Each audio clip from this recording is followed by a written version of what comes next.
we'll be able to trim the beginning. Okay. All right, everyone. Let's go ahead and get started. We're right at 5:30.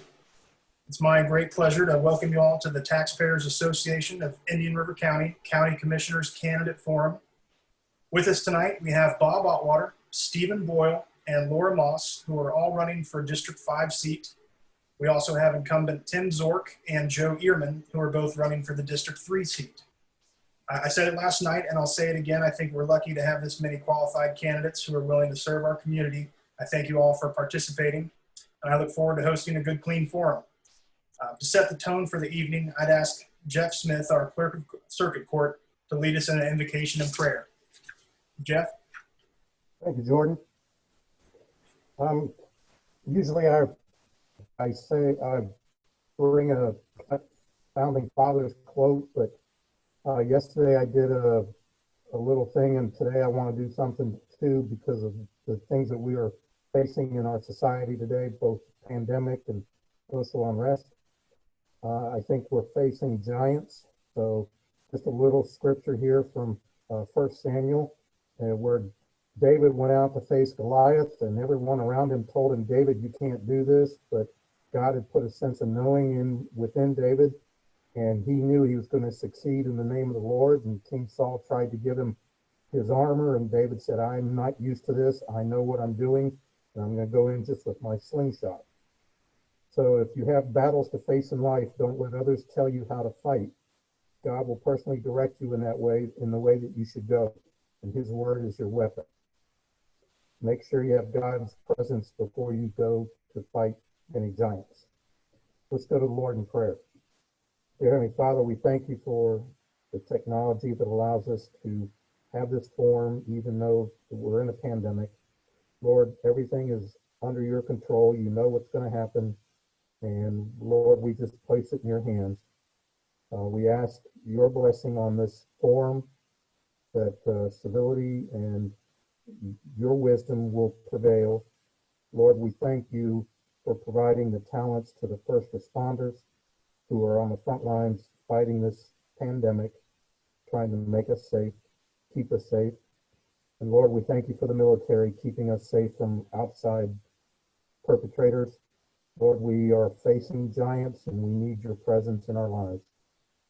Be with these candidates, that they have your wisdom and your strength. These things we pray in Jesus' name, amen. Thank you very much, Jeff. Candidates, I invite you all to make your opening statements, starting with Bob Aurwaeter. Okay, thank you, Jordan. Hello, I'm Bob Aurwaeter, and I'm running for Indian River County Commissioner, District 5. From the moment when Nancy, my wife of 42 years, and I made Indian River County our home, we found a welcoming community. I asked myself, how could I give back my fellow citizens and make it an even better place to live? I realized that local government has an enormous impact on our lives, much more so than the state and federal governments get all the press. I decided to take the knowledge that I acquired working 36 years in the investment management business, managing $750 billion of bond and money market assets to help government provide its services more effectively and cost efficiently. This takes on even more importance as we deal with the economic and financial consequences of the pandemic. It's easy to sit on the sidelines and complain. There's a lot more work to roll up one's sleeves and be part of the solution. I've served on numerous government boards and commissions to benefit all parts of the county, and importantly, I've gotten things accomplished which are listed on my campaign website. All this work has been done without compensation to me. The Taxpayers Association of Indian River County, who is sponsoring this discussion, awarded me their Fiscal Conservative Year Award in 2018, quote, in recognition of your efforts to save taxpayer dollars for all citizens of Indian River County. As Commissioner, I will continue to do this work for the citizens of Indian River County in the true spirit of public service. Thank you. Thank you, Bob. And Mr. Boyle. Mr. Boyle, you are on mute still. Jordan, thank you very much for having me, and thank you for reminding me. My name's Steve Boyle, and I decided to run for county commission because at this point in my life, I had the opportunity to give back to the community. Based on my 36 years of living and working in the Treasure Coast, I've had the opportunity to work with numerous governmental agencies cities, counties, while watching the area grow. I've had the opportunity to raise 2 children, one through the public school and one through the private school. And I have 2 children and 3 grandchildren currently living in Indian River County. This provides me a unique perspective on what I need to achieve and maintain the quality of life in Indian River County. My goal is to help guide the county in the direction that will maintain and improve the quality of life that we all enjoy for future generations to come. During my years of work, my clients have included the Florida Department of Transportation, where I worked acquiring right-of-way, South Florida Water Management District, and the St. Johns River Water Management District, where I've worked recently acquiring property for water storage and environmental purposes, the Florida Department of Environmental Protection, where I've worked on such projects in Indian River County, which included the Pelican Wildlife Refuge, the Archie Carr Sea Turtle Refuge, the Avalon Beach Addition, and other public land acquisitions. I've also worked with the Florida Inland Navigational District, acquiring dredge spoil sites. I've worked with the Federal Aviation Administration for communication towers and radar sites. I've worked with the Land Trust to acquire environmental land in Indian River County. I've worked with the U.S. Fish and Wildlife Service to acquire various parcels in Indian River County. And I've also worked with most of the cities and counties in the Treasure and Space Coast. This provides me a unique perspective on working with various governmental agencies. Thank you, Mr. Boyle. And Ms. Moss, your opening statement, please. Thank you. Happy birthday, Indian River County. Indian River County was established on June 29, 1925. It was yesterday. You're a day late, Jordan. Should have invited me then. Anyway, Laura Moss, Vice Mayor, City of Vero Beach, and former mayor. Actually, I just found out a few weeks ago, I am the first woman to start as mayor in the 100-year history of Vero Beach. So it's been very special. And I was a top vote getter, in 2016 and the top vote getter in 2018. So thank you to everyone out there who voted for me. And really thank you to everyone who supported the electric sale. I also was the mayor with a mandate, and that is according to Standard & Poor's Global Market Intelligence. The article is on my website, votelauраmoss.com, so you can go there for all the details. But I look at it as, you know, frankly, everyone made it happen because everyone in the community was so supportive and encouraging of me during that period of time. It was necessary to complete the sale. So I'm going to say thank you to everyone. The other thing that I viewed as a big accomplishment is coffee with the mayor. I know they seem at odds with each other, and no, Standard & Poor's didn't write an article about that. But that's being in touch with the people, which I think is very important. I place a huge value on that. I just, that was a wonderful thing. That hadn't been done in 10 years when I brought it back. Thank you. Thank you, Laura. And Mr. Zorc.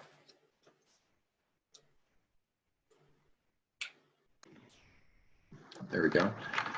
Hello, everyone. My name is Tim Zorc. I'm the current County Commissioner serving for District 3. Thank you, Indian River County Taxpayers Association, for hosting these candidate debates. As your commissioner, my agenda and goals have been focused on transparent government, fiscal responsibility, economic opportunity for all residents, eliminating government barriers to affordable housing, creating opportunities for the private sector to grow our existing businesses, and have sound policies to attract new businesses. Taking care of our most needy and less fortunate residents, maintain good quality growth, standing up to special interest groups that try to influence your decision-making, placing the environment and the Indian River Lagoon projects as top priority. I will continue to work diligently on issues that are important to Indian River County residents and businesses. Since elected, I have brought forward over 130 commissioner-led matters relating to the sale of Vero Beach Electric that saves $22 million a year for the former ratepayers, the Indian River Lagoon, historic Dodgertown, government procurement, economic development, recreation, and the GO Line bus system. Uniquely, I'm one of the few born and raised Indian River County residents and have spent my entire life working in the private sector. During these uncertain times, Indian River County residents deserve a commissioner with experience and a true understanding of the issues that we are facing. Thank you. Thank you very much, Mr. Zorc. And Mr. Earman.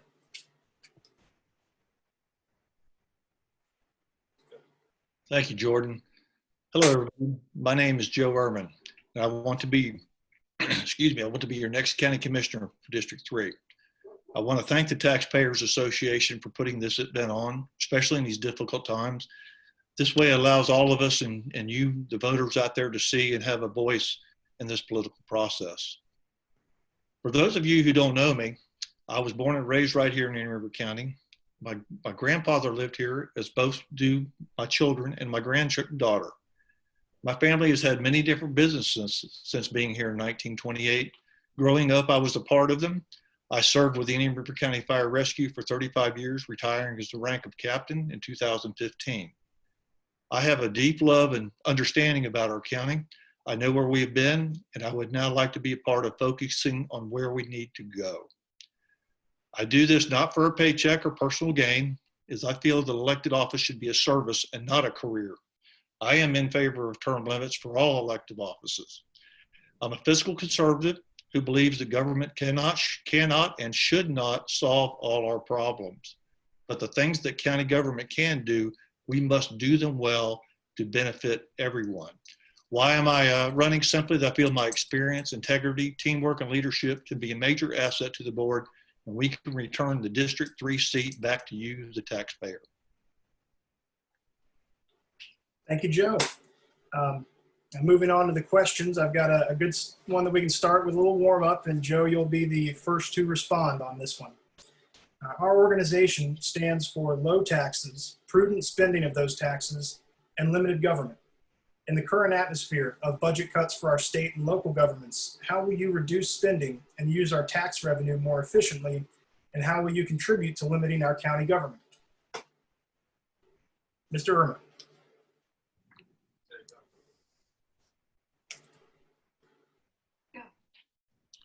I'm sorry. Okay. You'll be answering that one first. Sorry. I thought you said Mrs. Moss was up first. I'm sorry. I apologize.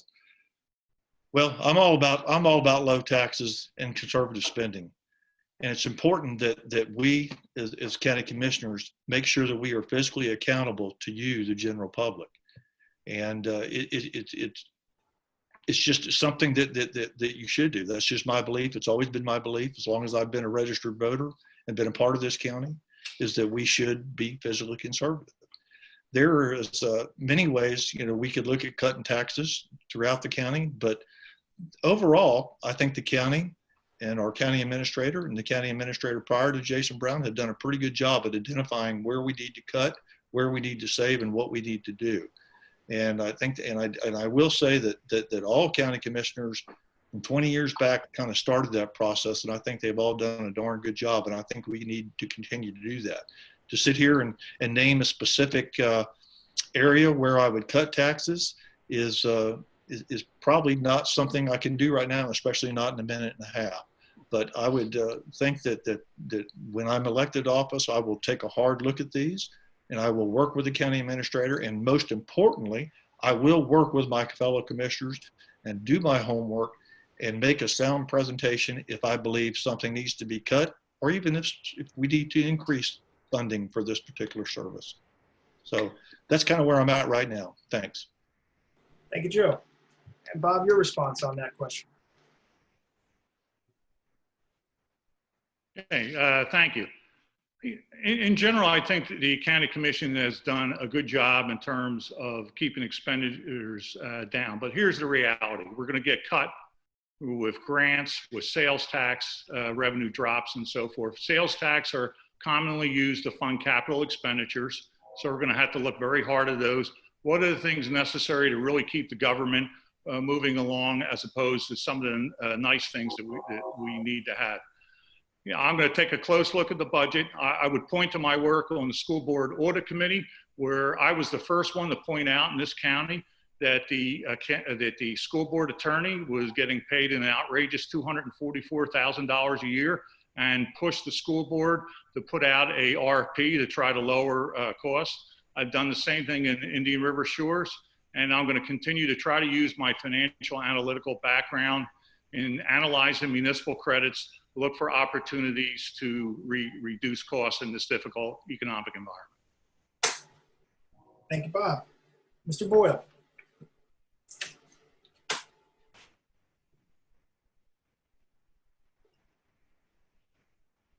Sorry about that. I've run a business for 35 years in this county, and I've made it through 2 recessions, and I understand when it's necessary to cut spending when revenues go down. But I've also learned that you can't always cut spending if it's at the result of losing production. So whenever it comes to having to make decisions on cutting spending, it has to be looked at very carefully and determine how it will affect the quality of life of the people who are affected the most by the cuts. The most important thing when I get into the commission will be to study the budget and see if there's any areas that there is waste and determine how we can go about minimizing the waste and ultimately saving money. I think the county's done a fine job over the last many years that I've been here. And so the most important thing is to go forward and to study what's happening and determine the revenues and determine what we can do to save money. Thank you. Thank you, Mr. Boyle. And Ms. Moss. Yeah, thank you. I've had the opportunity the last few years, 4 years now, to work on the Vero Beach budget, which actually the workshop is the same dates as the County Commission. And our budget is very detailed, not quite as large as the county, but we're, I'm very proud of what we've done. We've been very fiscally responsible as a council. Last year, actually, we reduced the millage rate for the city. And we also, within the last year, used the proceeds, some of the proceeds from the FPL sale to pay off debt service and also to limit the unfunded pension liabilities to decrease that amount. So I'm very happy with what we've done. As far as where the county's going, I think we need to be advised that, Wesley Davis, our property appraiser, told us that we have to be very careful with amounts, be very conservative, because the amounts that will be given were based on January numbers. And as we all know, that was before COVID. So he advised us to be cautious. I plan to take that advice. I think that's very good advice. And actually, I read that article to the council at a city council meeting. So I know we are all very, very concerned about that, and we are all very fiscally responsible. Thank you. Thank you, Ms. Moss. And Mr. Zorc. A great question, thank you. About 4 commission meetings ago, I proposed a freeze on spending at last year's levels. The reduction in revenue is a moving target. The only way we know it's moving is downward, that our revenues are going to be dropping. So I think we have to look at prioritizing essential services first. Back after the recovery of the 2008-10 slowdown, you would see emergency response vehicles being towed in because of lack of, we weren't able to replace our rolling stock as we normally would have. So we have to prioritize where we cut these spendings at. There's been some mention of the CARES dollars, but if you look at the fine print of the CARES dollars and the spending restrictions that are on it, some people are saying, well, it's an exchange in revenue. Well, it's not. We're going to have a very challenging time to put very much of that CARES dollars to work effectively. One, the state's giving us 25% currently, then the state has to validate and reimburse you the first 25% before they'll give you the rest. And all this has to be completed by the end of December, a very short spending time window in government procurement side. So again, on the spending side in reduction, we first need to prioritize our essential services, children's services. We need to keep those at the forefront, those that will have a human impact of the cut. We can do deferred maintenance at some of our recreational assets. We can stretch some of the life between some of our scheduled large re-roofing projects that we have that end up, those are millions of dollars in those projects. So I think prioritizing our spending to make the dollars that we do have the most effective. Thank you. Thank you, Mr. Zorc. And you will be up first on the next question. Many local governments, including our own, choose to operate enterprise funds when a public service generates sufficient revenue to pay for the cost of providing it. Our water utilities and our former electric plant, for example. There are different schools of thought on how these utilities should operate. Some believe utilities should make a profit that is sent to the general fund to keep the millage rates down. Others believe utility customers should be charged the lowest possible rates consistent with a well-run, competitively operating utility. To which business model do you subscribe and why? I subscribe to the lowest cost model. At the county, we have two enterprise funds that I'll bring to light. The utilities department, very functional, even with not having raised our rates in over 2 decades. We made a minor adjustment last year. We were still able to fully function, fully expand, fund our renewal and replacement, provide what I would say is outstanding customer service, update and install new AMI meter readers. That is an enterprise fund, and it's also delivering the service at the lowest cost because we don't transfer the revenue out of the enterprise fund to some other portion of government, thus bleeding those revenues out of there. Also, the building department is another enterprise fund. It only functions, again, on the revenue that it receives through the services that it provides. They have a very healthy cash balance going forward. There's no tax dollars used to fund either of those departments. They're fully self-sustaining on their own through the revenues that they generate. So to me, the more places, the more operations you can put as an enterprise fund really is smart government and smart spending. Thank you. Thank you, Mr. Zorc. Mr. Earman.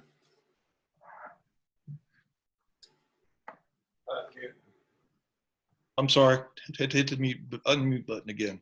I'm technologically challenged sometimes. But I do actually agree with some of what Mr. Zorc just said on that. I think that's one area where we can agree. I think the county has done a good job with their utility services. I think they do provide outstanding customer service. Every time I've ever had an issue with them or something like that, they responded immediately and been great. And I attribute that, to the department heads and to the county administrator. And I just want to make sure that we as a county are doing that, and apparently they are. But make sure that that we continue to reinvest in the system to make it the best possible system we can make, and to ensure it's efficient, and ensure we're doing everything possible we can for our customers, and that we're making it better, and that we're following all the rules and regulations to limit, whatever the brine that these that we expel from these water plants and things like that, and to make sure that our sewer plants and lift stations are 100% working efficiently. But other than that, I think that as long as it can pay for itself, that's no doubt the way to go, such as other county functions, such as the golf course, shooting range, and things like that. As long as they're paying for themselves, we're doing something right. Thank you, Mr. Earman. And Mr. Aurwaeter. I'm strongly in favor of running these enterprise funds at cost. Government should not be involved in making a profit. Unfortunately, we have a prime example here in Indian River County. It used to be with the electric utility of the City of Vero Beach before FP&L took it over. Now it's the City of Vero Beach Water and Sewer Fund. Over the last decade, they have pulled out $10.6 million in profits, and then general fund administrative chargebacks an additional $8 million. $18 million out of that fund, in many cases, was taken from people who could not vote that city council and Laura Moss out of office. So we ended up in the unincorporated area, the county and Indian River Shore, supplementing their budget. And at the end of the day, it's very unfair for another reason. The people that end up having to pay the higher charges are quite often economically disadvantaged. The people who end up getting the benefit of it are the high value property owners like those in Central Beach and along the lagoon. It's an unfair transfer of wealth from those people to the higher paid property owners. Thank you, Bob. And Mr. Boyle.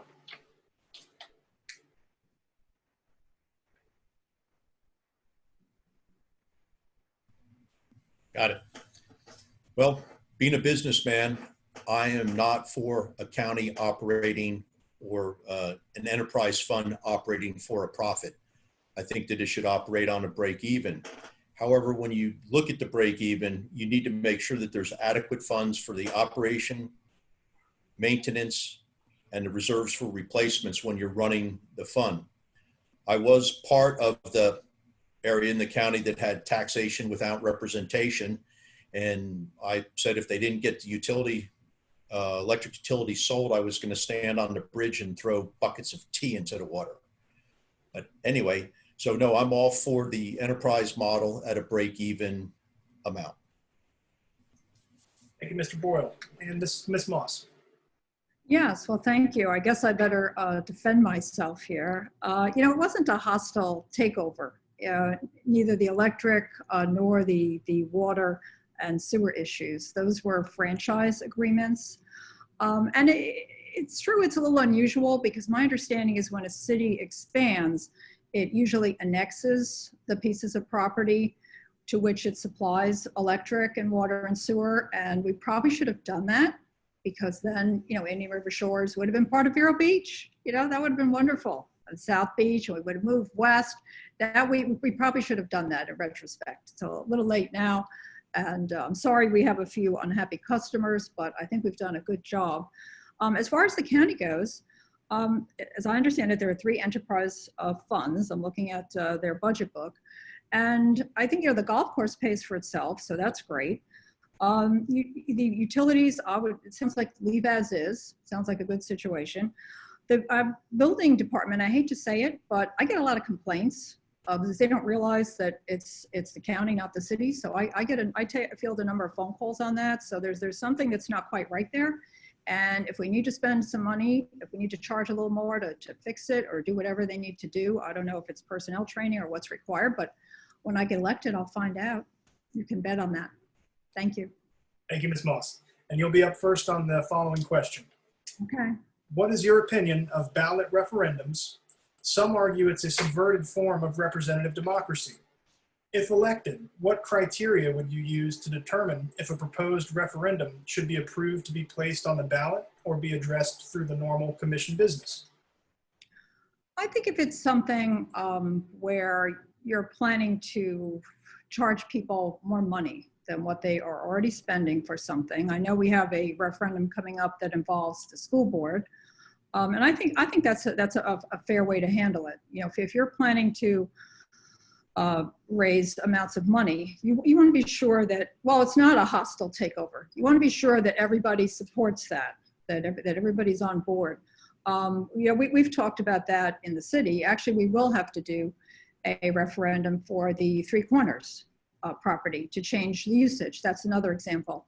Right now, it's in the city charter. It's stated that that should be for recreational and cultural purposes. So if we use that for another reason, we remove the protection of that piece of property and seek to commercialize it. We need to take that to the people. And frankly, I'm always in favor of that. You know, basically take things to the people. When you're making really big decisions about money or about property, and that, by the way, I've read is the single most valuable piece of property, large piece of property on the East Coast of Florida.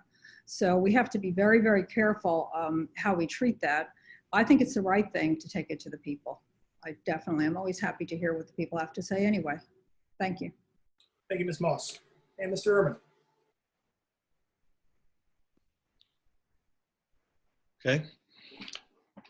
I think that anytime you can allow the general public and the electoral to vote on an issue, that's a good thing.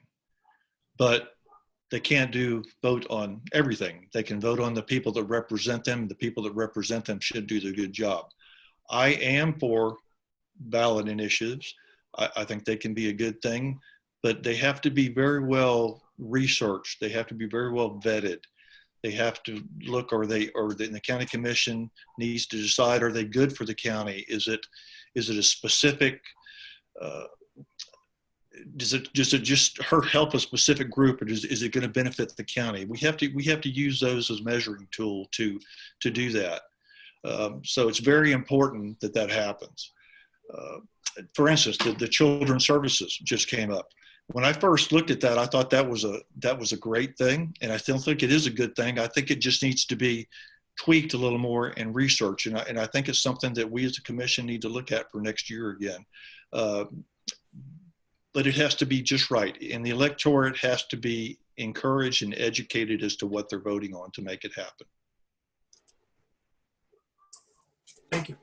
And Mr. Zorc. Yes, thank you. On ballot initiatives, first thing I think you have to look at, is there truly a need?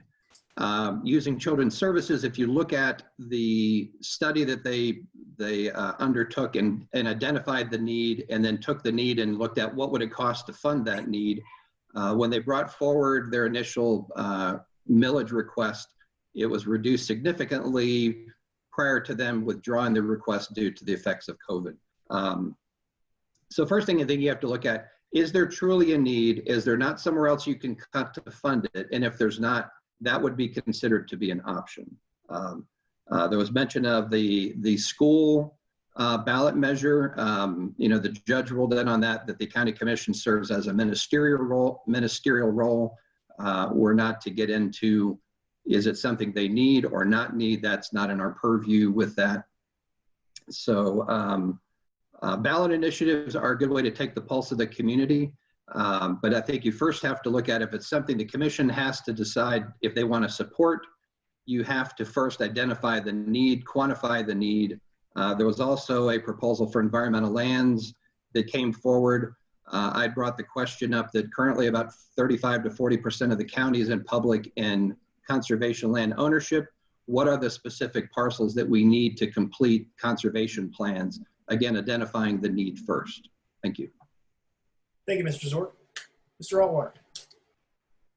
I think there has to be a reasonably high bar on putting things on the ballot. Certainly if there's a situation where you're asking for the taxpayers to give money to the government, particularly when it's a new type of tax measure, I think that meets that requirement. But what I get a little concerned about is a lot of these issues tend to be pretty complex. And how do you distill it down in a way that the average citizen can understand? They have very busy days out there in their lives just trying to survive, raising their family and so forth. And can you really provide enough information that they can make a measured judgment? At the end of the day, the reason why all of us here on this meeting are running is because the public citizens are conveying some of their decision making to us. So I think it has to be a reasonably high bar because you can just end up having the measure, the ballots just having all these different referendum. And I think all of us have been lobbied in front of county buildings with bizarre amendments to the Constitution and so forth that the person who's asking you cannot even explain. So that's my concern. Thank you. And Mr. Boyle. I agree with what most everybody said. And in my opinion, if it's going to take money out of the taxpayer's pocket, it should be voted on. If it's not going to take money directly out of the taxpayer's pocket, as everybody has discussed, most people don't have the time or the understanding of what's on the ballot initiative. And I spend a lot of time researching them and trying to read them. And oftentimes when I go to the poll, I'm not really sure what it is actually saying anyway. And in that case, I think most of the ballot initiatives, or all of them that don't take money directly out of the taxpayer's pocket, should be handled by the commissioners because that's what part of their job is. Thank you, Mr. Boyle. And you'll be answering the next question first. After the brutal murder of George Floyd, some government officials have called for a defunding or dismantling of police forces and adding more funding to social programs in lieu of traditional law enforcement organizations. What is your position on law enforcement funding and the county government's role in funding support or social programs in our communities? There's two things that I never mind spending my tax dollars on. And one of them is education, because education is the way up in the world. The second one is our protection, which includes the military, the police, and the first responders. I am completely against anything that helps or that would cause a change in the quality of life that we have. Thank you. Ms. Moss. I'm sorry, Stephen, did you have anything further, or was that the end of your response? Nope, that's it. Perfect. I would not vote to defund the police whatsoever. Okay, Mrs. Moss. Thank you. You know, I think in this era of COVID, the two most important things that we need to feel safe and secure, and that's our law enforcement. And then, of course, we need healthcare, and that's the health department. So I would definitely not want to underfund either of them, defund or underfund for that matter. Either one of those so important factors in this equation. With regard to the city, we have a very good, as a council, have a very good track record in terms of funding the police. The county, last year, I know the sheriff received $500,000 less than what he requested. I wouldn't do that. I don't think you do that. I think you work with your first responders, your law enforcement, make sure they have everything they need. I mean, especially in this time, I think that's a very important priority, that people feel safe and secure. And we need to be sure that the people who are doing that job, who are putting their lives on the line for us, literally, as we've seen, unfortunately, so tragically demonstrated the last few weeks, we need to be sure that they have what they need. At City Council, for example, we talked about body cameras just a couple of weeks ago, and Chief Curry is in favor of that. So when it gets to budget time, we'll see if that's something that will fit into our budget. But I'm very much and very strongly in favor of law enforcement and healthcare needs at this time. Thank you. Thank you, Ms. Moss. Mr. Zorc. Yes, thank you. Great question. On law enforcement, the sheriff's a constitutional officer. He proposes his budget. We fund the budget to whatever sort of negotiated amount is between the county administrator, the sheriff, and the commissioners. Once that budget leaves the county commission and gets funded to the sheriff, we don't know, was everything that was proposed in spending, was it spent on that or was it spent on something else? So you have to look at, kind of follow the money. As for any cuts, I'm not in favor of any specific cuts. I think there have been some requests for body cameras. The cameras are essentially free. It's the cost of storage over long term is where you really spend your large ongoing carrying cost. Also, in the sheriff's budget side, what I call the third largest hospital cost in the county is the infirmary medical services provided at the county jail. They are taking care of a large number of healthcare related issues based on the inmates. And you're looking at significant dollars that are spent on that. There was also a proposal from the prior sheriff to build a new $60 million sheriff's complex facility, which was not greeted very warmly. We did approve money for a study to look at what are the future needs, what the sheriff's office might need, and come up with a much more reasonable budget for those facilities. Thank you. Thank you, Mr. Zorc. And Mr. Earman. That is absolutely a great question. And I can tell you it is a little personal, excuse me, it's a little personal for me. I did 35 years of my life in public service as a firefighter here in Indian River County. I cheated death on numerous occasions. And I have a son that's now employed by the Indian River County Sheriff's Department. Those are not the reasons. It's the world that we live in now. This world is a different place right now. I'm praying and hoping every day that it'll get back to somewhat normal. But the last thing we should ever do is defund our police, defund our emergency services of any kind. They've always fought for more additional money and more additional funding to try to keep up with what's going on out there. And they continue to play catch up year after year. You know, we can't do everything as a county. We have to stay within our means, but no way in hell will I defund our emergency services or our police or sheriffs in any way. And I plan on being, as a commissioner, encouraging by other commissioners to work with the sheriff and with the county administrator to work with the emergency services and fire rescue division to make sure that they have everything that they need. Thank you. Thank you, Mr. Earman. Mr. Aurwaeter. You know, it's interesting the pressures we put on our law enforcement. They have to deal with a bank robber or a criminal of that nature, but we also ask them to be mental health counselors dealing with homeless people on the street. Going into a domestic dispute situation, they have to be marriage counselors. and at times they have to deal with people in the street that have drug addiction. So what I think we need to do is really have more resources to those type of things, because at the end of the day, if we don't get those type of situations cleaned up, it's going to be a situation either pay me now or pay me later. And by pay me later, meaning that these folks will end up in jail where we're going to have to foot the bill day after day for it. So I would never think about defunding the police. I would want to get these resources in to try to stop the problem as quickly as possible by giving more resources to the health department and other areas of that nature. Thank you very much. At this time, I'll enter what I might call the Thunderdome portion of our forum, where I'll give all of you the opportunity to ask a question directly to an opponent of your choice. For these questions, you'll have 2 minutes each to respond. And as I mentioned earlier, please note that after you've asked your question and your opponent has responded, there will be no further rebuttals.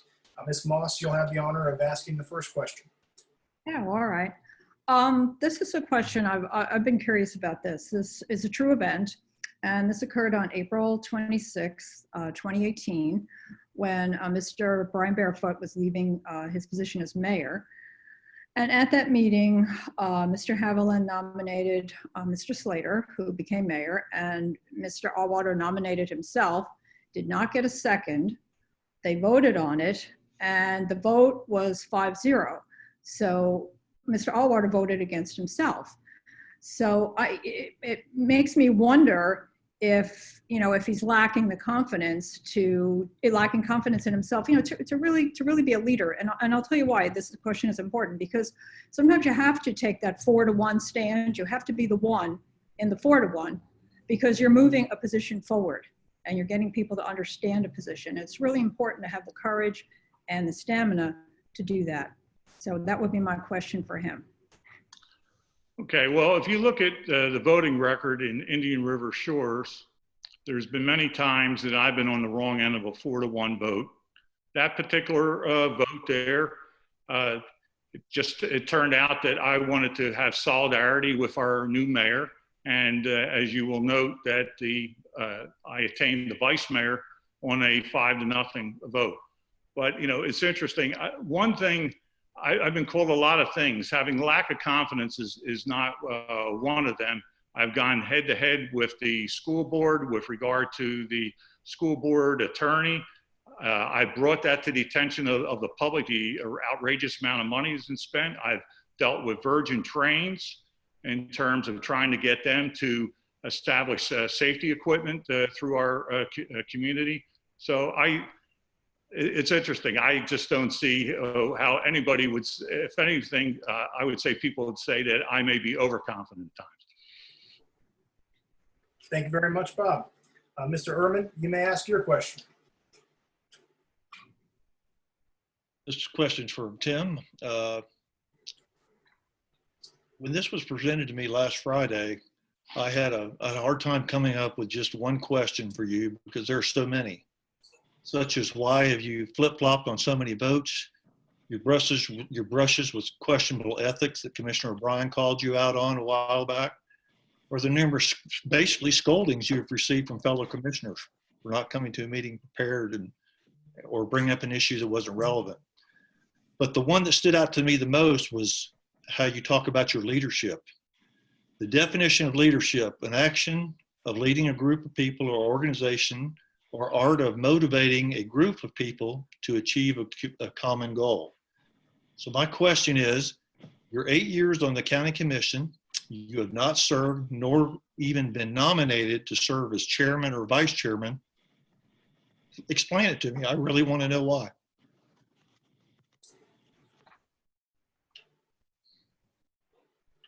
Oh, you are on mute. You are on mute, Tim. Thank you. Here, is that better? Yep, we can hear you. There we go. So if you look back, Joe Flesher served 8 years, never served as chairman. Was he a bad leader? Did he do something wrong? Did he upset somebody? Maybe it was the IRNA's vote on charter government. Maybe that upset a few particular commissioners that took a vow to say he'll never be chairman under my watch. I was the one that proposed Joe Flesher to become chairman so that his district would have a turn at it. So I think you have to look at, I'm not the only one that's been that. And I'm the junior commissioner. You have Susan Adams in her first term, then it's me, then you have Commissioner Solari at 12 years, and you have Commissioner O'Brien and Commissioner Flesher that'll be at 16 years after their current term. So getting along with others, if it means giving up your principles, I'd rather be on a 4-to-1 vote. But if you look at historically, 85% of our votes are 5-0, 85%. So if you get along with somebody 85% of the time, I think you're doing pretty darn good in working as a team approaching issues within the county. 2 weeks ago, Commissioner Solari had a 4-1 against him, or a 1-4. It's not uncommon. If you have a particular passion or drive on an issue and you want to be the one man out, that's stating your position on something. Doesn't mean it's bad, doesn't mean it's wrong. It means you have principles. So if you have a 4-to-1 vote or you don't get to become chairman, I don't have an issue with that. I didn't run to have the ego to be a chairman. That's not my in my makeup. I'm there to serve the public. I meet frequently with people all the time. I have an open door policy. I'd say I'm in the office more than any of the other fellow commissioners. I think I have 10 seconds left, so thank you. Thank you very much. Mr. Aurwaeter, you may ask your question. Okay, this is to Steve Boyle. Steve, unlike me, you haven't served on any government boards or commissions to help improve life here in Indian River County. In your Chamber of Commerce video, you said that you hadn't done so because of conflicts of interest with your property appraisal business. Given that you also said that your son works with you in the business, won't those conflicts of interest continue to exist if you were on the commission?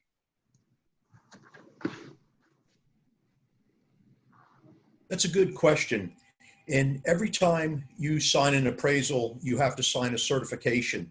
And the certification is part of what they call the Uniform Standards of Professional Appraisal Practices, which is the laws that guide what an appraiser can do.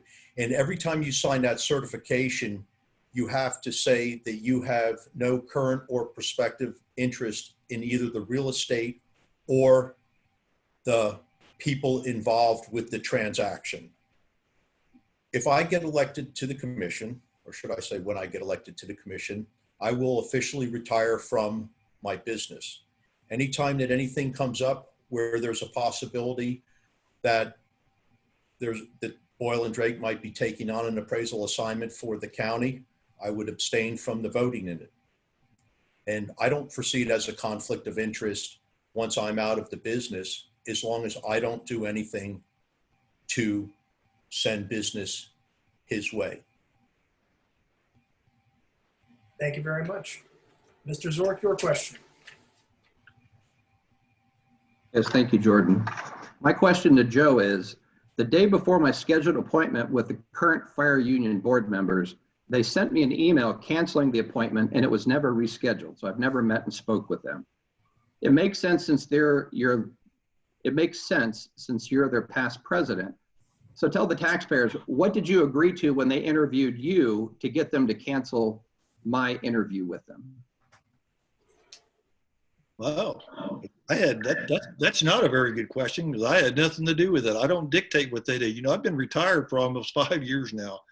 There's many people there that I don't know anymore, because it's been such a revolving door of personnel going in and out that we become a training ground, because, you know, you and others have not really taken the initiative to look at our emergency services in a proper way and make it competitive for them to stay and want to stay here in River County.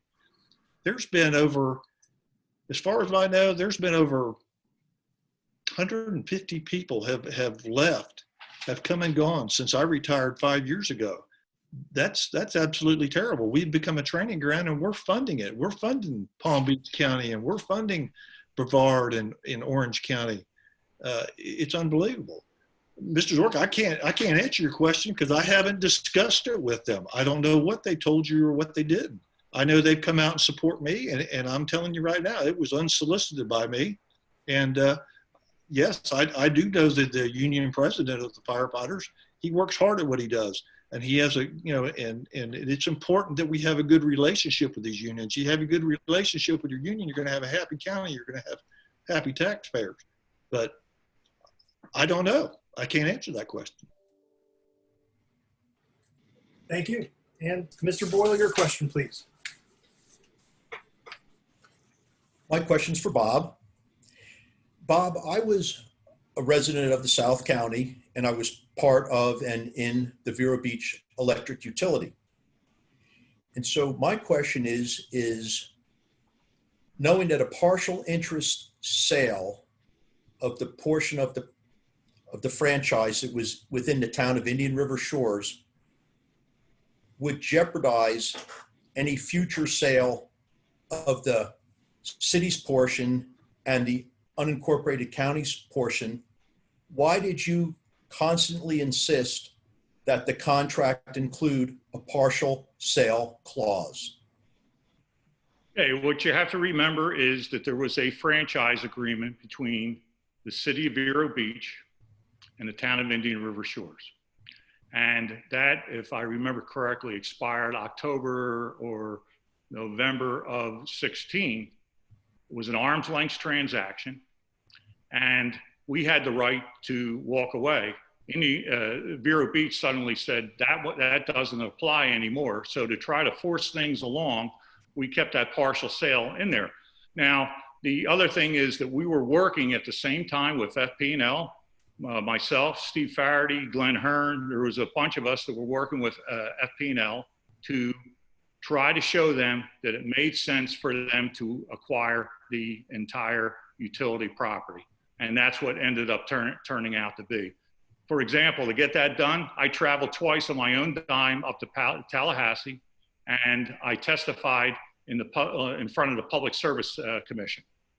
So I wanted to get the whole deal done, and fortunately we did get it done because it's been a boon to economic activity here in the county. Thank you, Bob. You'll be up first on the following question. The latest news from our county government has been the possibility of a mask mandate to mitigate the spread of COVID-19.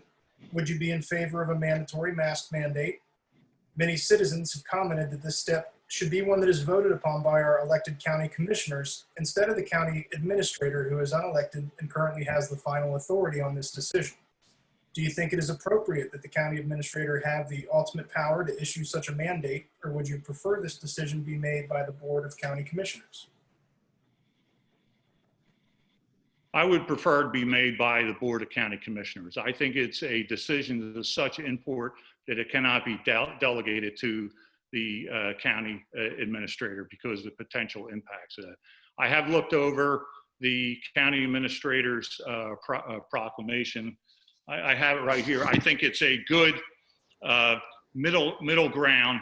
The reality is you can try to mandate people wearing masks out in public. They're just not going to do it to the extent where you're going to get 100% compliance and you're going to just get people angry about it. I think continuing to push the idea of that it makes sense for them to do. For example, the county commission meeting a couple of weeks ago, they had a video showing what occurs in terms of particles being expelled by somebody speaking with a mask and without a mask.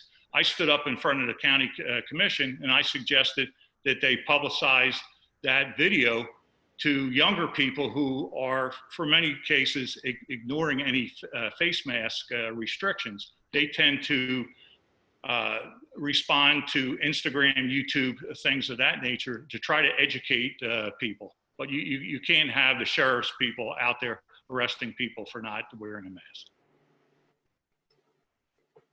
Thank you. And Mr. Boyle.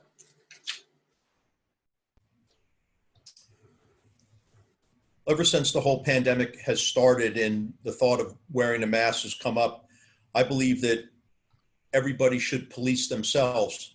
And I also firmly believe that if you go into a situation like a restaurant and you don't think that the staff or the other people in there are acting correctly, you have the right to leave. And I also believe as a business owner that if I was a manager of Publix and you wanted to come into Publix and you weren't wearing a mask and I felt you should, for whatever reason, I have the right to ask you to leave. So I believe that everybody should be responsible for policing themselves. And there's no reason to make laws or mandates that can't be enforced.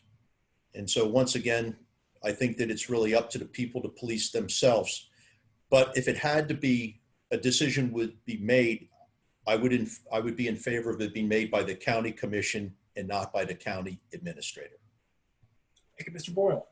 And Mrs. Moss. Well, thank you for this question. And thank you to the Taxpayer Association. You tried to schedule this on a day that I had off, except I didn't have off today. We had a special call meeting just about this very topic. And we passed an emergency order. And I will let you know, I actually have a copy of it with me, fortunately. So without being too boring or taking too much time, I will tell you what it says here.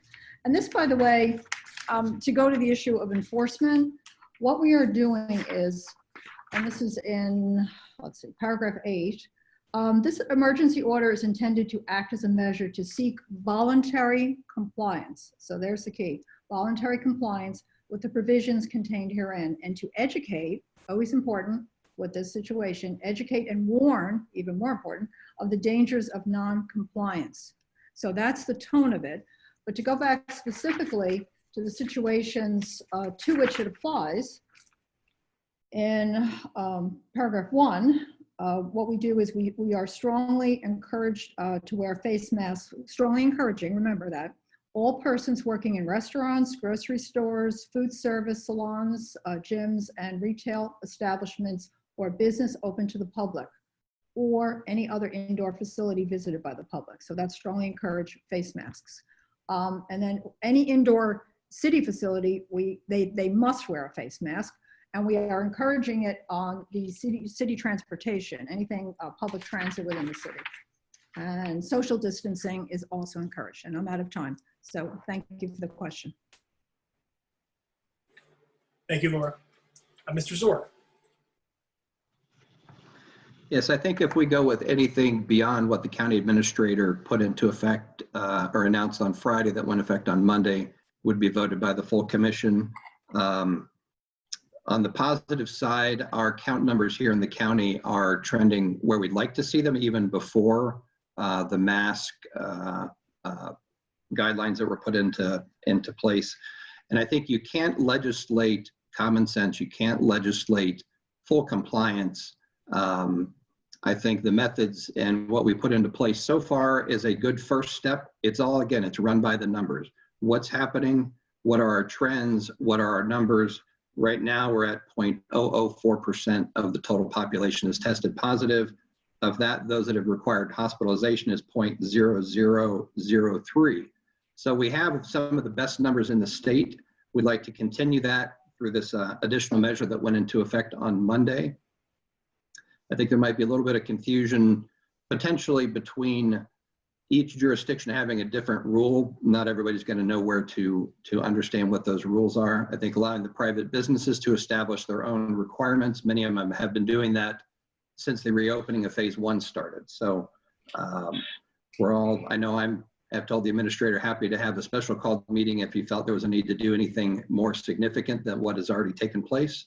And again, then we meet on July 7th, again, as our first schedule, but happy to meet if a need arises sooner if our numbers go the wrong direction. Thank you. Thank you, Tim. Mr. Earman.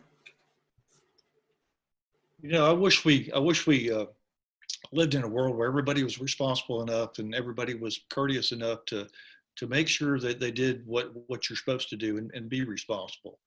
But we as government are faced with sometimes doing some mandates, and I'm not a big proponent of that. I know all the arguments. I've heard the arguments back and forth of why we should wear a mask, why we shouldn't wear a mask. I've heard, you know, people that have certain medical issues and stuff are not good at wearing masks, but we have to do what's best for everybody. And I think that our county administrator has done an outstanding job with this. And he's done it with the permission of the county commission. And I think they're both to be commended for that. I think they've handled this in Indian River County pretty darn good. But, you know, a good county administrator will not make a decision that's counter to the commission on an issue that they discussed. but having, emergency authority is very important because you don't know when you may have to use that all of a sudden. It could be during a hurricane, any other sort of type of disaster or something like that.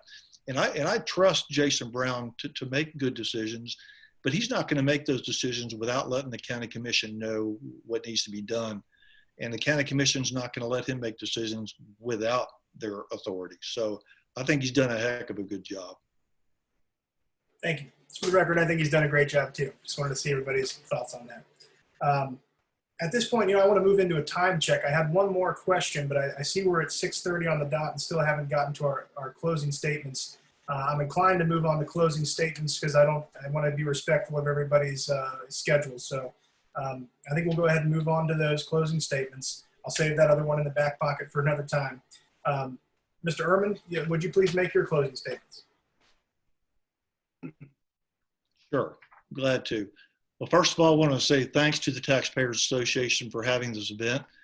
And I want to say that I understand the hardship that all of us are going through right now in these difficult times. And rest assured that I've always been there for my community, whether I served in an elected office or not. We have a lot of different issues going on here in our county. And it's always when one thing ends, there's always something else to take its place.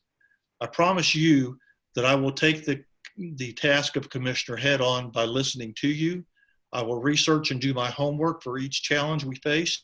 You know where I will stand on the issue. I will not flip-flop or pander for votes. I will remain steadfast in my conservative principles, but flexible enough to do the right thing for our county and our citizens. I'm honored that 5 former county commissioners, Fran Adams, Tom Lowther, Ruth Stambridge, Art Newberg, and Gary Wheeler have all endorsed me, and also former Sheriff Tim Dobeck and former Sheriff Gary Wheeler. And another thing I'm very excited about is former County Administrator Joe Baird has endorsed my candidacy for County Commission. But again, I want to thank the Taxpayers Association for hosting the event. I want to ask for your vote on August 18th. And remember, it is very important in these difficult times that we as citizens exercise the greatest power we have, and that's the power to vote. Thank you. Thank you. Mr. Zorc. Yes, thank you. As a local businessman with decades of experience, I have a positive record spearheading county initiatives that support local families, businesses, and jobs. As your county commissioner, I will continue to protect our families, businesses, our lagoon, and our incredible quality of life. My record is solid. On the other hand, it's very obvious my opponent doesn't understand the issues. I have faith in the residents of Indian River County to see through the smoke and mirrors of my opponent's negative campaign. What is he hiding behind? Is it his 6-figure lifetime taxpayer-funded retirement? He will never experience a loss of income, but yet he claims to understand what families and small business owners are going through. My opponent is a 35-year dues-paying member of the union. My opponent moved through the ranks to become president of the union. And in 2 years, the county will be negotiating an estimated $100 million multi-year labor contract with the same labor union he was president of. Who do you think he will be looking out for? The taxpayers or the donors? 50% or more of his donors will benefit from this new contract. Don't be fooled by his negative message. I have a solid record for putting the taxpayers ahead of special interests. I ask for you to check the facts and do not allow the District 3 commission seat to be hijacked through the lies and manipulation of my opponent. On August 18th, re-elect a leader you can trust, no one with special interest. Visit my website at timzorc.com, timzorc2020.com, timzorc.com. Thank you. Thank you, Tim. And Mr. Aurwaeter. Thank you. The United States is facing what might be its worst public health crisis in its history and its most difficult economic crisis since the Great Depression. There's more demand for county services due to health impacts and economic hardship caused by the disease. At the same time, the county's finances have been negatively impacted by the sharp drop-off in sales, tax, and tourist tax revenue. In addition, aid from the state government Tallahassee will likely be sharply curtailed. This difficult environment will require a county commissioner with financial experience and a record of accomplishment to navigate these troubled waters. I am the right person for this job. Just look at the list of excellent leaders on my website who have endorsed my candidacy. Former Florida Governor Jeb Bush, Indian River County Commissioner Bob Solari, Fellsmere Mayor Joel Tyson, former Vero Beach Mayor Pilar Turner, and the man who was responsible for starting the effort to get FP&L to purchase Vero Electric, Dr. Stephen Faraday. These people have served our community so well and are intimately familiar with my record of accomplishment for all the citizens of Indian River County. I humbly ask for your vote for County Commissioner so I can continue my efforts to make Indian River County a better place to live. Please remember that regardless of where you live in the county, you can vote for me, Bob Aurwaeter, for Indian River County Commissioner. Thank you for listening. Thank you, Mr. Aurwaeter. Mr. Boyle. First of all, I'd like to thank you and the taxpayers for having us tonight, and I'd like to thank the other candidates for participating. My campaign platform is all about the quality of life in Indian River County. I'm here to clean up the Indian River Lagoon, bring more quality jobs to the county, have quality controlled growth, because we're going to have growth and everybody needs to face that, and also have a business-friendly atmosphere and lower taxes. The job of a county commissioner is to set policies, guide staff, approve budgets and expenditures, and approve investments in the future that will improve the quality of life for all the residents in the county. I can work with the other commissioners because as a businessman, I know how to listen, I understand how to negotiate, and I know how to compromise. I'm heavily invested in the community. I have a business here for over 35 years. I've raised 2 children here. I have 3 grandchildren here. Currently, both of my children live here and work here. My business has survived for more than 35 years through several recessions because I know how to handle money and I know what it means to cut costs without cutting production. I think that through my diverse business background, I'm a good choice for County Commission, and I hope that you'll consider voting for me. If you need more information, please go to my website, steveboyle2020.com. And thank you again for having us tonight. Of course. Thank you, Mr. Boyle. And Ms. Moss. Well, thank you for hosting this. I really appreciate it. I have not asked for any endorsements because frankly, the only endorsement I need is from the people. And the media has referred to me as a woman of the people, and I take that as a huge compliment. I have worn my official name badge every day, wherever I go, that's 24/7, since I was elected, which was November of 2016. And that allows people to ask me questions, comment to me, complaint department, reporting for duty, Publix, the post office, wherever I am. And I think we need that kind of grassroots leadership. This is a difficult time that we're entering, and frankly, our relationships are not good. And by that, I mean the relationship between the county commission and the municipalities. And people have complained to me about what they view as arrogance on the part of the county commission. And I'm not citing any specific county commissioners because they change over time and their opinions change with the issues. However, that's the takeaway of people at this point. And I was asked to run a couple of years ago. I was at the Cupcake Challenge, and a woman who didn't live in the city came over to me and she said, you know, we need you to do for the county what you do for the city. She says, I don't live in the city, but I watch you on city council all the time. We need you. And it got me thinking about it. And I took that as a huge compliment, and I plan to live up to that. And by the way, at the meeting last week, the city council meeting, my other council members, each individually said the same thing I'm saying right now. So it's not that, it's not about me. This is about the council. And I know Sebastian City Council, it's also been a bit contentious. And that's what I mean by reaching out to municipalities. So that's videotaped. If anybody wants to watch that meeting and not prompted by me in any way, actually I was surprised because each of them campaigned on the promise that they would improve the relationship with the county commission, but they found it to be impossible. Thank you. VoteLauraMoss.com. Thank you. Thank you, Laura. Thank you all for your participation. Thank you everyone for tuning in. We will keep up the work on our end at the Taxpayers Association, hosting additional forums in the future. We look forward to doing so. And I thank you all again for your participation. You're welcome. Have a good night. Have a good evening. Thank you. End the meeting.